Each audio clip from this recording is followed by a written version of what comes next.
Edge at 11 starts now. Tonight on The Edge, terror on the east side after a home is firebombed. It was targeted on an attack on a man who lived there. The fire killed his mother. Fox 2's Jessica Dupnek with more on the victim and the suspect.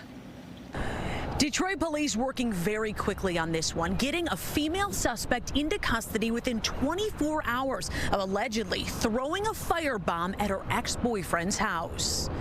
An innocent life was lost over something childish. A string of threatening text messages from this woman in the back of a police car to her ex-boyfriend Monday night. He lives here on Detroit's east side. Shortly after he got those messages, around 11:15, sources say his home got hit with a firebomb. By the time I came outside, it was blazing. All the way had already made it to the top already. Inside the house near Gratiot and Van Dyke was an elderly woman stuck in a wheelchair. Her son, who got those text messages earlier, and another woman. Those two were able to jump out of a back window and survive, but the mom did not make it out alive. That was like really heartbreaking for the family to have to sit here and just watch that. Sources tell Fox 2 the firebomb was intended for the victim's son and that there was evidence that the female suspect, an ex-girlfriend, bought an accelerant from a nearby gas station shortly before the house was torched. Especially this young generation, they're different. They need to find God, get closer to God. Within 24 hours, Detroit police moved in on the ex-girlfriend hiding out at a motel in Livonia. Another woman with her was in cuffs too.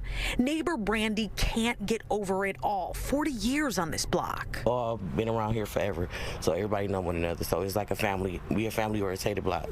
So it was really sad. This charred reminder of the heartless act that killed a mom stuck in a wheelchair. At this point, all I can say is that I'm praying for them. Like, it's nothing no one can ever say in a situation like this, but it's going to be hard, and I'm going to be deeply praying for them.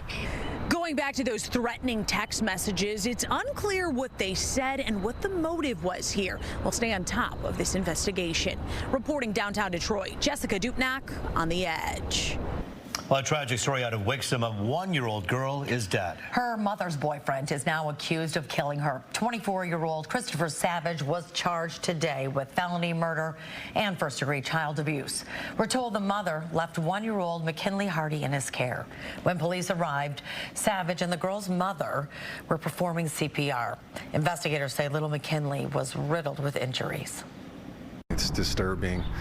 These injuries are horrific, and it's unfortunate that a child had to endure these. The child has substantial injuries and multiple injuries, and they do spread all over her body, which is unfortunate. We do know that the one that was most likely the cause of death at this point, according to the Wayne County Medical Examiner's Office, would have been an injury to her head.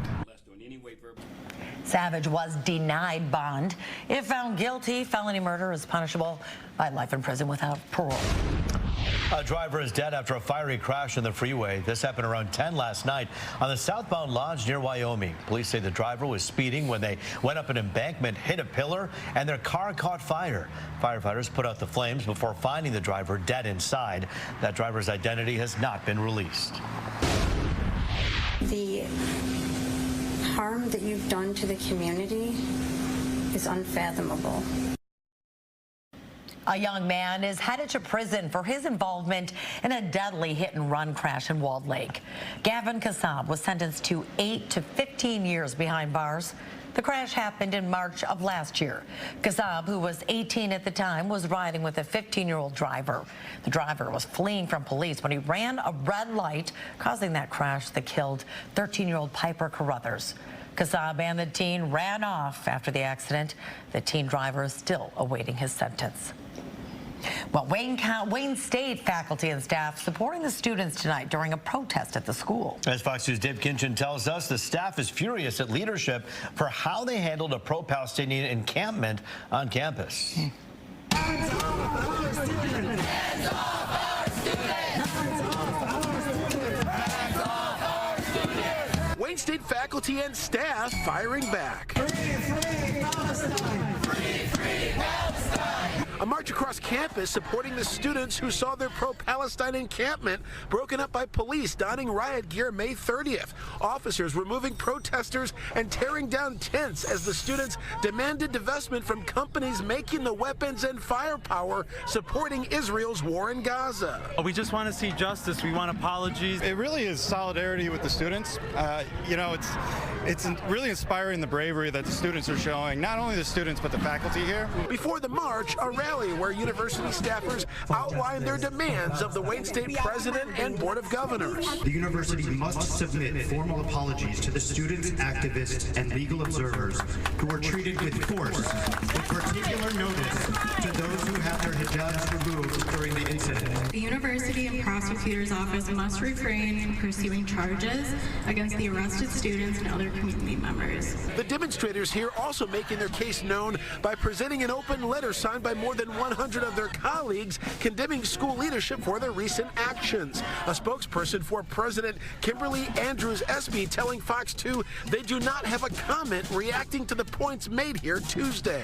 As faculty and staff at a public institution, it is our job to hold that public institution accountable. Correct?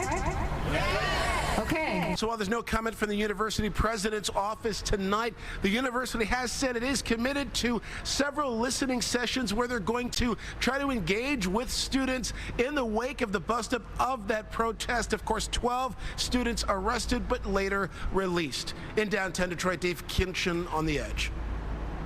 Well, tonight, Lakeside Mall is reminding everybody you can't believe everything you see online. And just because the mall is closing soon doesn't mean things are up for grabs, like the plants inside.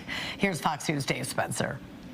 The stores still open for business are few and far between inside Lakeside Mall, as the entire mall prepares to close for good next month. Lakeside has been a staple for me and my family. But in its final days, it still manages to attract some customers, those looking for a deal and those looking for a steal. We just saw two ladies looking at the plants trying to pull it up. Are you kidding? No, we did, didn't we? Yes, we just did. Wow. They rode the escalator down and there was two ladies over there like trying to get them. That behavior might have been prompted by this post on social media, which, according to Sterling Heights Police, wrongly encourages people to come to the mall and give the decorative plants a new home. The plants are made to beautify the area and cause the scenery to look good.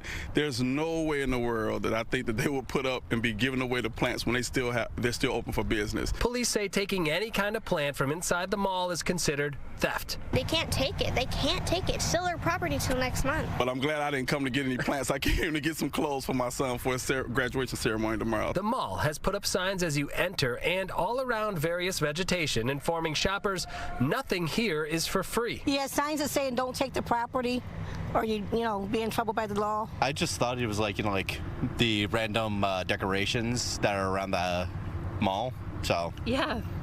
I didn't think it was plants. Yeah, the plants thing was new. I hadn't heard of it. The original post caused such a stir that Sterling Heights Police also took to social media to call it out as fake news to prevent well-intended people from unknowingly breaking the law. It's unbelievable, no. Yep. There's signs posted all over the doors. Sterling Heights Police say despite an increase in the interest in the plant life here at the mall, there have been no official reports of any thefts and no arrests in Sterling Heights.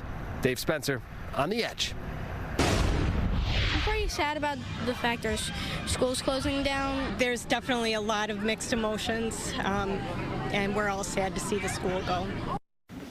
An emotional last day of school at St. Germain Catholic School in St. Clair Shores. It's closing for good due to financial struggles. Today, parents and students had a chance to say goodbye at a picnic following the last day of class. The Archdiocese of Detroit made the decision to permanently close the building, even after the community exceeded their fundraising goals.